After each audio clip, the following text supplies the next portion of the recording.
Réunion, il est midi 20, l'heure pour vous de participer. On aimerait bien que vous participiez avec nous à cette émission de Libre Antenne au 02 62 2 3 4 5 6 7. On refait la Réunion midi présentée par Antoine Gélin. Bonjour Antoine. Bonjour Mandy, bonjour tout le monde. En 2019, la première étude sur l'alcoolisation fœtale révélait qu'il y a en moyenne un cas par jour en France de troubles du développement liés à la prise d'alcool pendant la grossesse. Ça fait quelques années qu'on lève le tabou sur ce syndrome d'alcoolisation fœtale qui se manifeste sous plusieurs formes.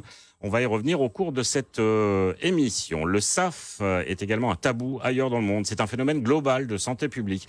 En Afrique du Sud, par exemple, qui détient un triste record, le plus haut taux de syndrome d'alcoolisation fœtale au monde.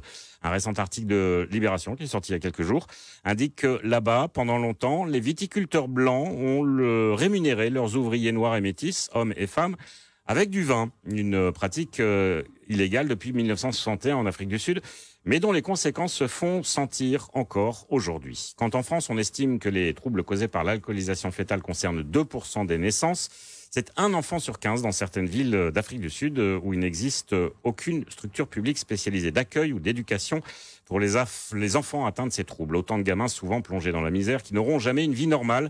Loin de là même. À l'opposé, au Canada, les autorités semblent avoir pris les choses en main. En faisant un constat d'abord, le nombre d'enfants victimes de SAF est sous-estimé, ce qui vient confirmer une étude réalisée aux États-Unis en 2018. Or, si c'est le cas dans ces deux pays, ça l'est probablement aussi en France, cette sous-estimation. Ce qui pose la question de la détection précoce de ce type de syndrome qui, répétons-le, se manifeste sous plusieurs formes. Au Canada, des centres d'excellence sur le syndrome d'alcoolisation fœtale ont été créés. Ils font de la sensibilisation et posent des diagnostics grâce à des équipes multidisciplinaires formées de psychologues, d'orthophonistes, d'ergothérapeutes et de pédiatres. La réponse doit être transversale. C'est ce qui est proposé à La Réunion à travers les premiers centres français de diagnostic des troubles causés par l'alcoolisation fœtale. La Réunion montre l'exemple au reste du pays, mais il faut maintenir le rythme, plus que jamais, même dans ce contexte de Covid. C'est pour cela que l'association SAF France a lancé une tombola. On en parle juste après ça. C'était une fille, une fleur du faubourg, qui, comme d'autres, s'était mise à boire pour oublier quelques chagrins d'amour. C'est dégueu, l'éternelle histoire, courant les rues, son petit gosse un bâtard. Chaque soir, la retrouvant grise, au bar du coin, titubant l'œil hagard, tout échevelé, déclamant des bêtises, sans comprendre. Alors le gamin lui disait, en pressant la main, viens maman, il te regarde, il t'appelle la pocharde. Pourquoi donc ces hommes-là derrière toi rient comme ça? Moi je veux pas, ma petite mère, qu'on te fasse des misères. Je suis pas fort, je suis pas grand, mais tu vois je te défends. Viens maman, viens maman. Un enfant défendra toujours sa mère. Bert Silva, viens maman, en 1931, comme quoi, c'est pas nouveau comme problème, l'alcoolisation en général et l'alcoolisation fœtale en particulier. Donc Bert Silva qui chantait ça il y a fort longtemps. Bonjour docteur Denis Lamblin. Bonjour Monsieur Gélin. Vous êtes pédiatre et président de l'association SAF France. Vous avez lancé en 2001 le réseau Réunis SAF dans le sud de l'île et aujourd'hui, comme je disais tout à l'heure, on va en parler. L'île est un exemple pour le reste du pays dans le traitement, la gestion de ce syndrome d'alcoolisation fœtale. Bonjour Michael Pouvin. Bonjour. On ne vous présente plus, vous êtes artiste et vous êtes engagé aux côtés de SAF France pour participer notamment à cette tombola dont on va parler. On va avoir aussi une maman qui va témoigner par téléphone vers 1h30 dans quelques minutes. Cette maman qu'on va appeler Sophie et donc évidemment qui est concernée directement par cette problématique du syndrome d'alcoolisation fœtale. Alors déjà, docteur Denis Lamblin, pour poser les choses, on parle de syndrome, on parle soit de troubles dus à l'alcoolisation fœtale et on parle de ce fameux syndrome de l'alcoolisation fœtale. Le SAF, en fait, c'est le point ultime, c'est-à-dire que voilà, c'est le point qu'il faut pas atteindre, surtout pour les enfants. Mais comme je disais, il y a différents degrés suivant que la maman a plus ou moins bu.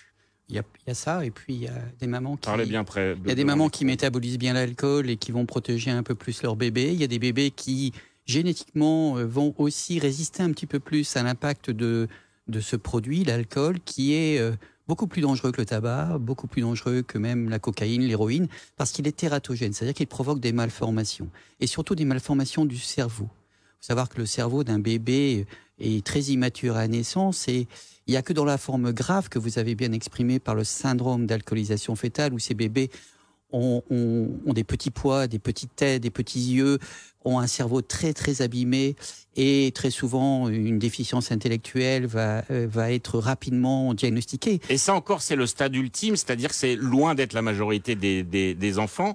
La majorité des enfants ont des troubles qui sont peut-être plus difficilement perceptibles, mais tout autant handicapants, on va dire. Tout à fait. La partie émergée de l'iceberg, c'est le SAF, la partie immergée de l'iceberg, donc beaucoup plus importante, qui correspond à peu près au moins à 2% des enfants qui naissent. 2%. Vous imaginez 2% des enfants qui naissent plus vulnérables parce que leur cerveau a été abîmé par l'alcool. Tout ça, c'est évitable. Ce que l'on dit à sa France, c'est qu'il faut se mobiliser. Il faut aider ces mamans. Il faut leur faire connaître cette réalité parce que c'est tabou. Et le slogan zéro alcool, il est bien juste. Hein. Je lisais quelque part en préparant cette émission, 1 ou 2 verres d'alcool pris durant le premier trimestre de la grossesse peuvent affecter 1 ou 2 verres. Hein. Je parle pas d'une bouteille tous les jours. Je parle d'1 ou 2 verres d'alcool sur ce premier trimestre peuvent affecter la croissance du cerveau de l'enfant, qui est particulièrement vulnérable entre le 17e et le 23e jour de croissance de l'embryon. D'où des témoignages qu'on a sortis, notamment un que je vous lirai tout à l'heure, qui est très très impressionnant. C'est pas du tout une maman alcoolique, mais faut encore vraiment faire tomber les idées reçues. L'alcoolisation fœtale ne concerne pas que les mamans victimes de l'alcoolisme. Vous avez tout à fait raison, ça peut concerner tout le monde. Je crois qu'on a tous malheureusement pris des risques. Heureusement, le risque n'est pas de 100%, mais un certain nombre d'enfants vont être impactés et ça va s'exprimer par des malformations, parfois invisibles, comme le cerveau. Ça va s'exprimer, ces malformations vont s'exprimer à l'école, quand l'enfant va avoir beaucoup de mal à être attentif, va avoir beaucoup de mal à apprendre le calcul, va avoir beaucoup de mal à vivre en société, à respecter l'autre, à comprendre ce que l'autre pense et respecter les règles de la vie en collectivité. Et on voit très bien que ça va projeter l'histoire de cet enfant vers la délinquance, vers la marginalisation sociale. Beaucoup de SDF sont en fait d'anciens cérébrolésés par l'alcool. Beaucoup de prisonniers, on estime entre 15 et 20%, sont en fait des personnes qui sont cérébrolésées. Faut-il redire encore cette histoire dramatique dont on parle ces jours-ci? Je reste persuadé. Le procès Eliana. Eliana, je reste persuadé que derrière tout ça, il y a. Petite fille. Il n'y a pas que la faute des personnes. Il y a aussi une société qui n'a pas voulu voir une réalité qui impacte les cerveaux de ces enfants, qui va se répercuter par des actes terribles quand ils seront adultes, dont on peut penser, est-ce qu'ils en sont responsables? Est-ce que c'est pas à la société de se poser les bonnes questions? En tout cas, nous, ce qu'on demande à tout le monde, politiques, acteurs, hommes publics et tous citoyens, c'est de réagir et d'être tous ensemble derrière cette prévention, parce qu'on peut éviter des maux considérables à 15 000 bébés en France chaque année. Et à La Réunion, c'est à peu près 300 bébés chaque année. C'est presque 1 par jour. Je souligne d'ailleurs, et j'insiste, vous connaissez le professeur Stanislas Dehaene, vous étiez en colloque il y a quelques années avec lui, et qui confirme ce que vous venez de dire, lui avec ces mots, je lis ce qu'il déclarait à l'époque, c'était 3 ans à peu près. L'alcool affecte l'ensemble du cerveau et entraîne des troubles de l'apprentissage, de mémorisation, mais aussi de l'autocontrôle, c'est ce que vous venez d'expliquer. Je vous rappelle que le professeur Stanislas Dehaene n'est pas n'importe qui, professeur au Collège de France, président du Conseil scientifique de l'éducation nationale. Il continue. Ils ont par exemple des difficultés à canaliser leur colère et sont très agités, ce qui les mène à développer des comportements asociaux. Ils sont aussi très influençables et plus enclins à tomber dans la délinquance. Et il finit, on estime que 15% des détenus en France souffrent de ces troubles dus à l'alcoolisation fœtale. Oui, Stanislas Dehaene est le meilleur chercheur, même brésilien, européen sur le développement du cerveau. C'est le conseiller du ministre de l'Éducation nationale. Il est parrain du SAFTON, parrain de cette SAFTOMBOLA. Nous ne disons pas ça par hasard. C'est-à-dire l'Académie de médecine a fait des recommandations qui sont pas assez écoutées. Stanislas Dehaene est là pour dire mais attendez, là il y a quelque chose qu'on peut éviter, faites de la prévention. Après réparer, ça coûte très cher. Un enfant atteint, la vie durant, ça va coûter à la société 1,3 million d'euros. Oui, il y a des gens qui ont commencé à calculer les conséquences financières sur la société en termes d'hospitalisation, de délinquance, etc. Oui. Ouais, et donc il y a tout un intérêt humain, c'est essentiel quand on voit les drames qu'il y a derrière, mais intérêt économique. Pourquoi les instances du ministère de l'Éducation nationale ne mettent pas le paquet comme au Canada? Au Canada, ils disent vous mettez 1 euro là-dedans et vous prévenez 10 euros. Ben nous, c'est même mieux. Sa France, on a expérimenté un modèle auprès des femmes à haut risque. 1 euro investi, 55 euros économisés. Vous vous rendez compte le bien de cette politique qu'on pourrait développer ensemble? Pour l'enfant, pour la mère, pour la société. Il ne faut pas attendre une minute. Il faut foncer, mais il faut que tout le monde soit là, tous les soutiens. Nous attendons encore un geste fort des Réunionnais parce que ce sont les ambassadeurs de cette cause en France, mais aussi à l'étranger. Alors terminons avec ce constat pour dire qu'environ 5% des grossesses à La Réunion sont alcoolisées, soit plus de 700 grossesses. Et encore une fois, on peut dire que le chiffre devrait normalement être malheureusement sous-estimé. Près de 240 bébés sont atteints de troubles chaque année ici à La Réunion, chez nous. Et une soixantaine de ces fameux SAF, le syndrome d'alcoolisation fœtale, ça c'est tous les ans. Un exemple, et on va avoir aussi un témoignage dans un instant. 2 exemples même. Un exemple à La Réunion, 2 éducatrices spécialisées qui parlaient dans la presse il y a 1 an, qui parlaient d'une famille à Saint-Louis. Sur l'ensemble de cette famille composée de 34 personnes, nous avons pu repérer 22 membres porteurs d'un trouble lié à l'alcoolisation fœtale et qui rajoute l'alcool est inscrit dans l'histoire familiale depuis 4 générations. Un autre témoignage très important qui se passe en métropole et après on va prendre Sophie qui est réunionnaise et qui va témoigner aussi. Alors cette métropolitaine dit qu'elle avait 19 ans quand elle est tombée enceinte. Et comme voilà, toutes les surprises du genre, elle l'a su un petit peu après, forcément. Donc elle a fêté son CDI, son aménagement. Elle a 19 ans, je rappelle, son anniversaire, nouvel an. Et au bout de 8 semaines, elle a appris qu'elle en cause bien. Elle dit qu'elle avait une locataire dans son ventre. Lorsque le gynécologue lui a annoncé cette nouvelle, il lui a dit « Il faut que tu réduises la cigarette, il faut que tu évites de porter des charges lourdes. » Et là, elle écrit « L'alcool, on n'en a absolument pas parlé. Le bébé va naître, elle va continuer à s'alcooliser en soirée. Elle le dit, c'est pas une alcoolique. Une fois de temps en temps, en soirée, elle dit exactement ce qu'elle a bu. Un verre de martini en mars, quelques gorgées de champagne en juin, un verre de vin avec une choucroute début août. Sa petite fille naît. Elle pèse 2 kilos pour 46 cm. Elle n'a ni cheveux, ni cils, ni sourcils, ni ongles. Déjà, elle commence à s'interroger, évidemment. Et là encore, ce qui est absolument hallucinant, c'est que comme sa petite fille commence à donner des troubles un peu particuliers, elle va voir les médecins qui jamais lui posent la question « Est-ce que vous avez bu de l'alcool pendant votre grossesse ?» Jamais, une seule fois. Et donc, on va pas continuer sur cette histoire, mais c'est là-dessus qu'elle voulait insister à travers son témoignage. À aucun moment, on me demande si j'ai consommé de l'alcool pendant ma grossesse. Ça, c'est un témoignage d'une métropolitaine qu'on peut lire sur un site internet qui s'appelle Parole de maman, je crois. Et on a un autre témoignage aussi. C'est important d'écouter les gens qui ont vécu ça à travers l'expérience de Sophie. Bonjour Sophie. Bonjour. Bonjour, vous êtes réunionnaise. Quand je livre ce témoignage de Caro là à l'instant qui avait 19 ans et que jamais on lui a parlé d'alcool, est-ce que c'est le cas pour vous d'ailleurs aussi? Est-ce que vous vous retrouvez dans cette histoire? Exactement. Moi, c'était pas à 19 ans, c'était à 23. Et ma première grossesse, donc. Mais l'alcool a toujours été dans mon existence plus ou moins, puisque mon père buvait, et qu'on faisait la fête, et que ça me paraissait tout à fait normal.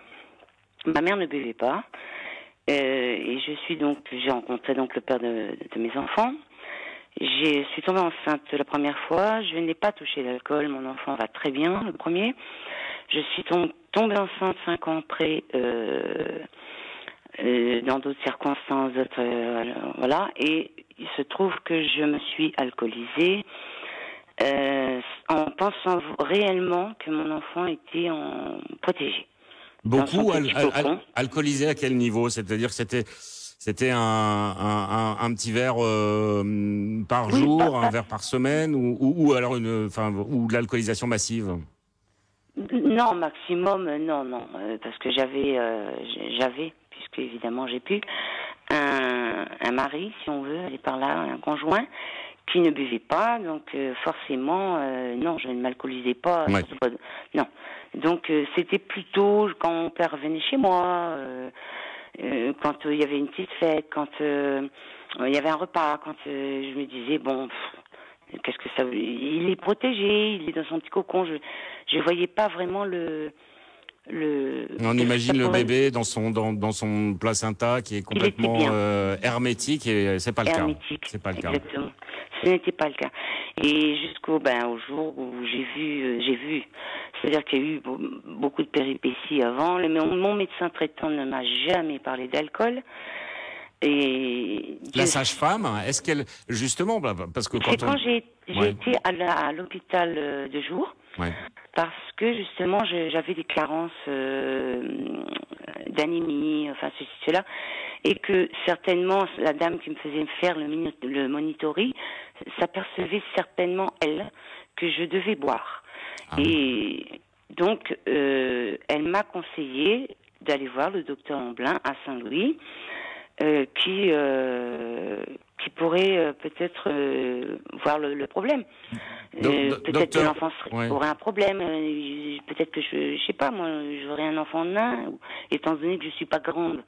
Et par précaution, j'ai vu donc le docteur Lamblin à Saint-Louis au CAMS, et sans difficulté, il m'a tout de suite détecté, et lui, sans hésitation, m'a posé la question sans détour, et j'ai apprécié ça parce que je pouvais pas, j'avais honte devant mon médecin traitant. Je ne pouvais pas lui parler de ça. C'est déjà une femme qui boit sans être enceinte, c'est mon Dieu, on la montre du doigt. Mais alors enceinte, je me disais, c'est encore plus terrible. Mais ne pensant pas que ça ferait mal à mon bébé. Et après, c'est avec le docteur Lamblin vraiment que j'ai réussi à comprendre. C'était après la naissance, ce rendez-vous avec le docteur Lamblin? Non, j'étais enceinte. Vous étiez encore enceinte. Docteur Pardon, Elisabeth, c'est pas Sophie d'ailleurs votre prénom, je me suis planté, c'est Elisabeth. Non, c'est bon, Elisabeth. Vous vous souvenez de ce rendez-vous, docteur Lamblin, et est-ce que c'est le type de rendez-vous que vous rencontrez assez régulièrement, malheureusement, ces mamans qui s'alcoolisent sans alcoolisation massive, mais qui sont pas forcément conscientes, comme les papas d'ailleurs. Oui, pas plus tard que ce matin. Qui sont pas forcément conscients que cette alcoolisation, même un verre, va pouvoir malheureusement créer des troubles chez l'enfant. Oui, malheureusement, on a un déni collectif dans notre société qui fait qu'on n'ose pas aborder ce problème avec les mamans, de peur pour beaucoup de professionnels de les blesser. De peur d'être jugés, dit Elisabeth. C'est hyper culpabilisant, moi, je trouve. C'est hyper culpabilisant, mais en même temps, on peut en parler sans en parler. Je le dis toujours. Oui. Et la plupart des femmes, si on les aborde but en blanc, disent est-ce que vous avez pris de l'alcool, elles vont dire non, même si elles ont bu. Par contre, si on leur demande mais comment s'est passée votre grossesse, comment ça se passe, est-ce que c'est difficile, pas difficile, est-ce que vous vivez des choses très difficiles, nous parlons en fonction de facteurs de vulnérabilité à la consommation. Vous savez, il y a des femmes, il n'y a pas besoin de demander si elles boivent de l'alcool pour savoir qu'elles prennent de l'alcool. On sait que ça va l'éloigner du système si on en parle de but en blanc. Donc il faut avoir cette empathie qui met en confiance cette femme avec le professionnel pour lui permettre d'accéder à des soins pour elle et pour leur bébé. Cette façon de travailler de manière très transversale avec les acteurs sociaux, vous avez eu cet exemple de cette famille qui est atteinte de génération à génération. Mais quand est-ce qu'on va arrêter ça, quoi? Quand est-ce qu'on Et ces femmes-là, nous en faut prendre conscience parce qu'elles s'exprimaient bien. Mais est-ce que on va pouvoir ensemble faire en sorte que votre prochain bébé soit indemne de ce problème? Et de génération en génération, Elisabeth vient de nous dire que c'est son papa qui buvait, qui a quelque part montré l'exemple. Et je relève d'ailleurs dans cette expérience d'Elisabeth que son mari, son compagnon, ne buvait pas. On vous laisse continuer votre témoignage, et Elisabeth, si vous le voulez bien. Donc, vous vous êtes rendu compte pendant la grossesse que il y avait un problème. Au mois d'août. C'est au mois d'août que j'ai vu donc le docteur Lamblin parce que mon ventre était tout petit et que j'avais un tout petit bébé.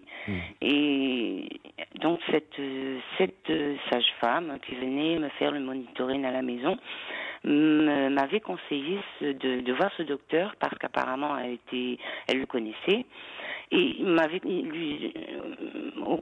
avec les conseils du docteur, avec son ordonnance évidemment, j'ai été faire une amniosynthèse. Oui.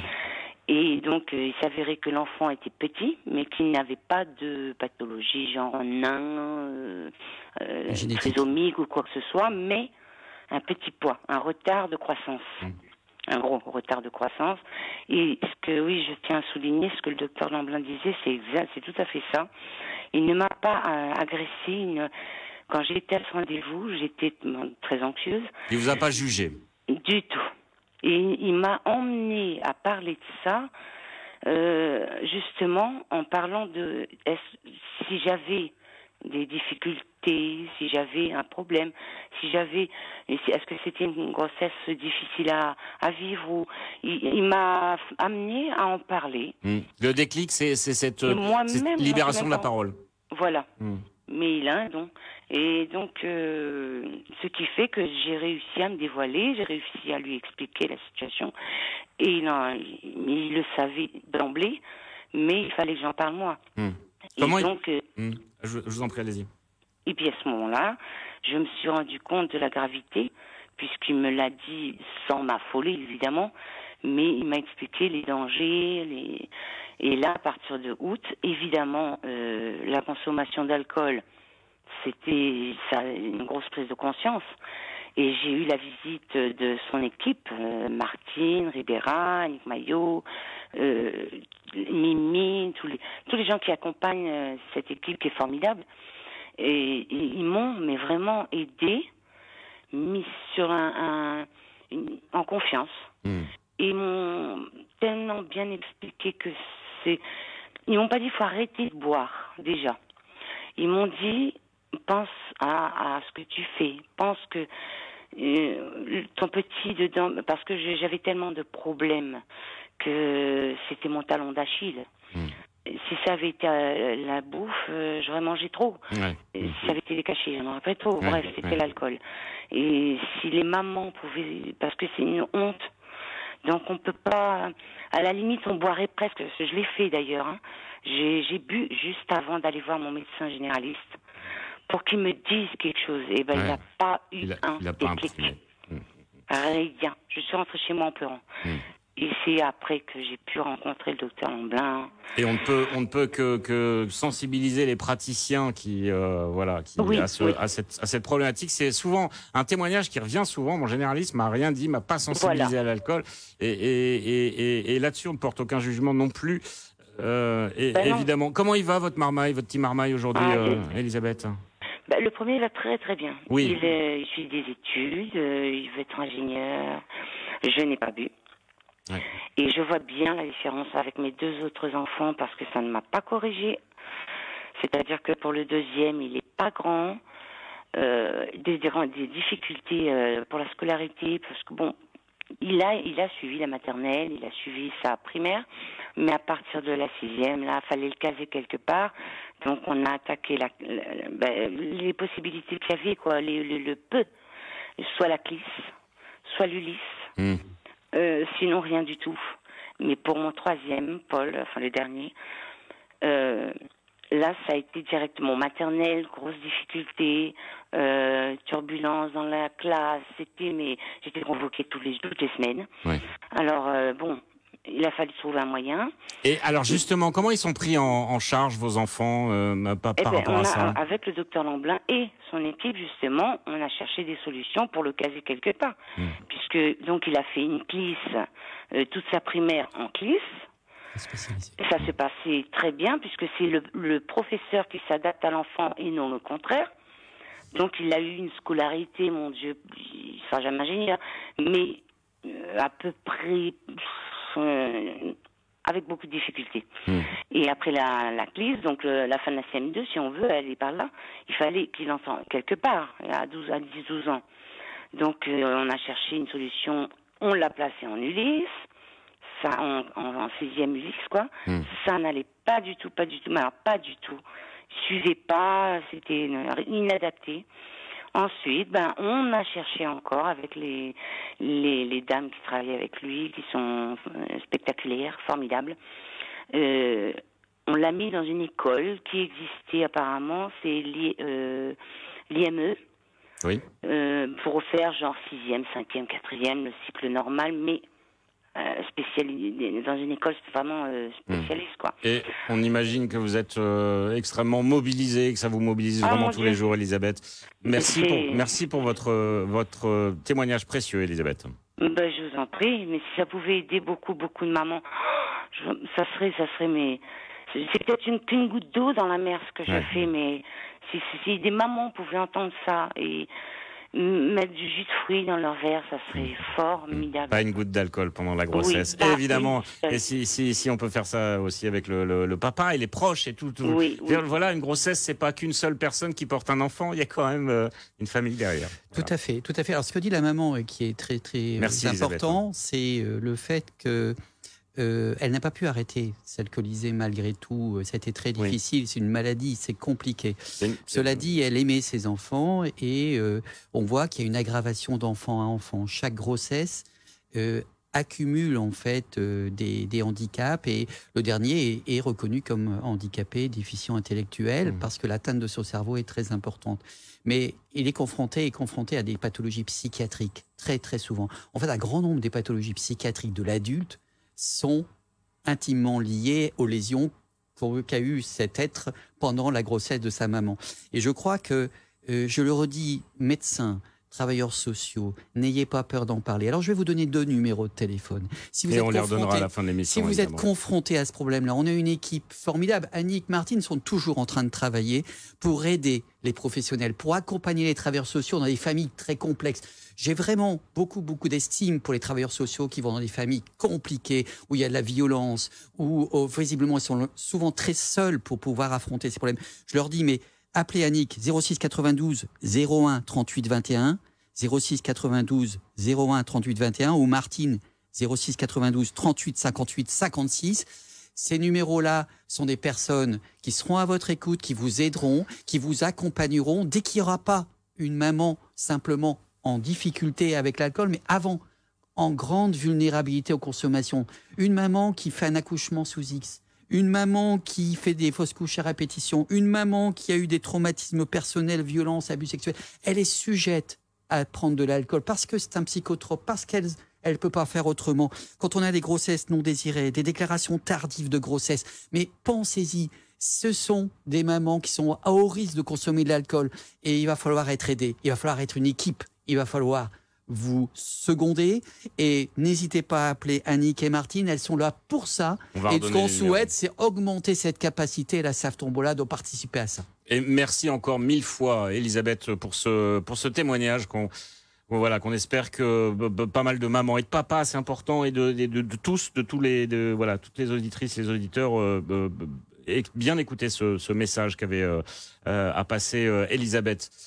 Michael Pouvin, est-ce que j'imagine ça vous glace un petit peu comme moi? Comment vous avez découvert cette problématique de l'alcoolisation fœtale, qui n'est pas, je précise, qui n'est pas une problématique réunionnaise particulièrement. C'est important de le dire.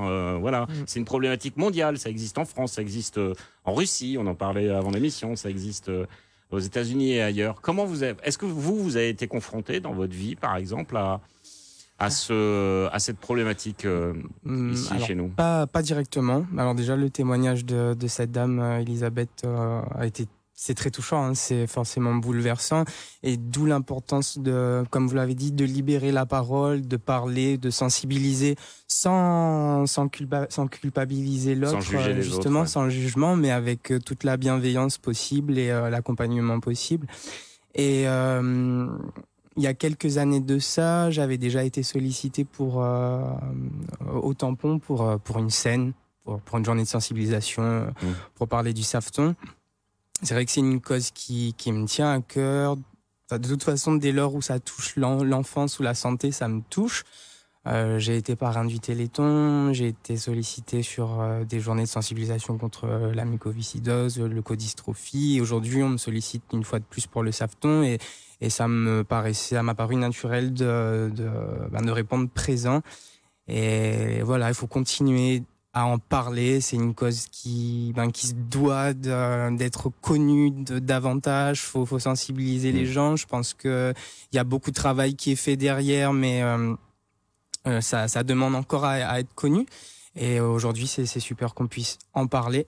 Et voilà, c'est. Vous êtes beaucoup plus jeune que moi, hein, disons-le, Michael Pouvin, mais beaucoup. Oui, on a l'impression, nous les vieux, qu'il y a une certaine, vous allez pouvoir peut-être en témoigner ou pas, qu'il y a une certaine banalisation de l'alcool chez les jeunes générations. Alors il faudrait peut-être qu'on se rappelle quand on était jeune, mais enfin bon. Et c'est vrai que non, par exemple, nous on n'a pas connu ce phénomène de binge drinking. Pardon, hein, mais une gamine de 19 ans, de 20 ans, qui tombe enceinte, qui ne le sait pas. Je rappelle ce témoignage de Caro, elle a appris au bout de 8 semaines qu'elle était enceinte. Entre la première semaine de grossesse et la 8e semaine, imaginons que Caro se fait du binge drinking. C'est ce qu'elle a fait. C'est un truc hyper violent quand même. Vous pouvez m'expliquer ce que c'est, parce que moi je sais pas ce que c'est. Vous savez ce que c'est, Michael Pouvin, le binge drinking? Vous avez entendu parler de ça? Je crois que ce sont des gens qui se mettent une sacrée race en mode... Ouais. Il y a un concours, quoi. Boire Celui qui boit le plus rapidement d'accord. possible pour être le plus rapidement possible dans un état alcoolique. Et c'est une consommation en plus qui se féminise. Ouais. C'est-à-dire, c'est un mode de consommation des jeunes qui est de plus en plus féminin. Vous l'avez constaté, vous au travers de votre génération? Pas plus que ça. Je sais pas si je peux affirmer qu'aujourd'hui les jeunes boivent plus que la génération d'avant. Je sais pas. C'est ce que je disais. Nous, on a l'impression, les vieux, que les jeunes boivent plus, mais pas tellement en fait, finalement. Par contre, ils boivent différemment, peut-être. Voilà, ils boivent plus de façon chronique, mais ils font la fête et parfois se saoulent en fait. Hein, c'est ça. C'est des crises d'ivresse aiguë, des crises d'ivresse. C'est accessible. Voilà, et avec tous les dangers que ça peut avoir d'une grossesse ou même d'un accident en voiture, etc. Donc il y a en termes de prévention, ce nouveau mode de consommation doivent être, je dirais, bien expliqués pour essayer de le minimiser, les risques secondaires.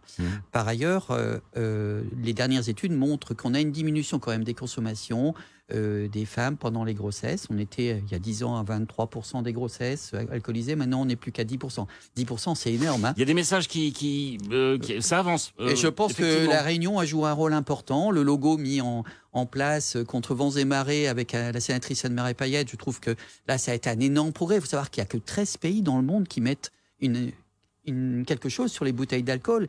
Et je trouve que ce partenariat qu'on doit avoir avec ceux qui produisent, ce produit doit être... Parlons-en du lobby de l'alcool, puisque vous n'osez pas le dire le mot. Le lobby de l'alcool finance, c'est eux qui financent en partie la lutte anti-alcoolisme. C'est assez paradoxal quand même, mais c'est une option visiblement qui, dans toute la France, a porté ses fruits.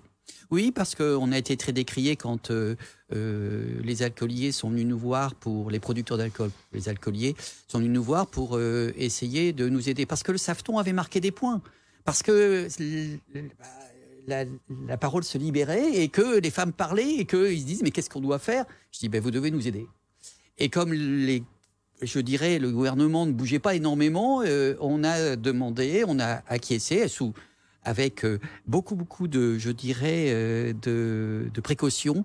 On a accepté ce partenariat pour lancer une dynamique encore plus importante, que tous les Français soient au courant. Il faut savoir que l'étude de l'année dernière auprès de tous les Français a montré que moins de la moitié connaissaient les conséquences de l'alcoolisation fœtale. Ça reste très, peu connu. Et quand on voit que les professionnels ont du mal à en parler, il reste un grand chemin à faire. Alors, est-ce que s'ils ont du mal à en parler parce que c'est un tabou, ça c'est votre argument, on va dire. Moi, mon argument, ça serait de dire, ils n'ont juste pas l'automatisme, hein, les médecins de base, ils n'ont pas l'automatisme de se dire, tiens, ça peut être un SAF. Tiens, comme nous, suis dans notre avec métier, on doit avoir des automatismes, et peut-être que c'est pas encore rentré dans les mœurs des médecins généralistes. Oui, je pense que si on leur demandait, est-ce que vous êtes au courant que l'épilepsie peut être causée par ça? Est-ce qu'on leur, même l'infirmité motrice cérébrale, que ce soit d'autres pathologies comme les troubles des apprentissages, que dit bien Stanislas Dehaene, le chercheur sur ces troubles, si on leur demandait, est-ce que vous savez que ça a un lien direct avec l'alcoolisation fœtale? Je ne suis pas persuadé que la majorité des gens nous répondent oui. Donc, il y a encore un gros travail de sensibilisation. C'est pour ça qu'on a besoin d'avoir une audience forte. On vous remercie de nous accueillir. D'où Mickaël Pouvin qui est là. On remercie les 30 personnalités qui vont nous aider. Et Mickaël va les énumérer en partie. Mais il faut qu'on ait des personnalités qui soient au contact des jeunes, qui nous aident dans ce relais d'information. Il faut qu'on aille parler sans réserve avec les professionnels. Mais aussi, il faut que le système d'aide soit adapté. Un professionnel peut résister à parler avec cette maman de ce problème s'il ne sait pas comment s'en occuper après. Et je crois qu'il y a aussi cette limite, c'est que le système n'est pas très adapté autour de ces familles et qu'il faut inclure une sorte... Comme l'a dit la maman, elle l'a dit à demi-mot, on m'a fait un tapis rouge en fait. On m'a porté... Et il faut faire des tapis rouges autour de ces femmes-là parce qu'elles ont tellement vécu de choses terribles qu'il faut, avec bienveillance, sans jugement, les amener à aller vers des soins pour eux, pour leur enfant. C'est le principe même des droits des enfants et des femmes qui est bafoué si on ne fait pas ça. Rattraper le retard aussi, si c'est possible, que la société, toute la société a prise là-dessus. À propos de retard, le professeur Gilles Crépin, professeur de médecine, membre de l'Académie nationale de médecine, disait si une prévention efficace avait été mise en place il y a plusieurs années, on ne parlerait plus de ce fléau. C'est-à-dire qu'on peut lutter contre ce fléau et à travers la parole notamment de gens qui ne sont pas des scientifiques, qui ne sont pas des journalistes, qui ne sont pas des élus, qui sont des artistes, des réunionnais parmi d'autres. Mickaël Pouvin participe à cette tombola. J'aimerais bien consacrer les quelques dernières minutes qu'on a dans cette émission pour parler de cette tombola. Alors vous dites assister à un concert de DJ Seb, rigoler au prochain spectacle de Marie-Alice Cinnamon, surfer avec la championne du monde de longboard Alice Lemoine qui s'entraîne sur la gauche de Saint-Leu, porter le maillot des Jeux Olympiques de 88 de Jean-Louis Prianon qu'on a reçu il y a quelques semaines, voler grâce au simulateur de chute libre Outfly et plein d'autres choses encore. Vous faites partie de ces 30 personnalités qui ont proposé quelque chose presque de décalé. Nous, pour tout vous dire, on y participe aussi. Puisqu'on vous a proposé d'accueillir, quand ça sera possible évidemment, du public dans nos émissions. Vous pouvez puis leur faire visiter nos beaux bâtiments évidemment. Sous l'angle historique. Ouais, je trouve ça vous, sympa. Mickaël, c'est quoi d'ailleurs vous proposez quoi? Moi, je propose un album dédicacé, puis une rencontre. Bon, on définira ça peut-être en studio. On verra comment ça va se faire. Mais je trouve ça vraiment génial que plusieurs personnalités de la Réunion aient répondu présent. Et ça permet aussi de créer le lien, la connexion. Ça permet que les gens se sentent un peu plus concernés. Des fois, en passant par là, ça aide parce qu'on a peut-être cet impact par rapport à notre communauté, aux gens qui nous suivent. Bien sûr. Donc voilà, je pense que comme on en a parlé tout à l'heure, seul, on peut pas grand-chose, mais ça, plus ça, on peut vraiment créer de belles choses et aider à progresser. Et encore une fois, on peut lutter contre l'alcoolisation fœtale. Je rappelle le site savtombola.com, c'est ça, docteur Lamblin? Tout à fait, ça fait... Et les deux numéros que vous avez donnés tout à l'heure, je les rappelle, c'est vraiment important que vous les connaissiez. On remercie les personnes qui vont répondre après cette émission aux appels. 06 92 01 38 21.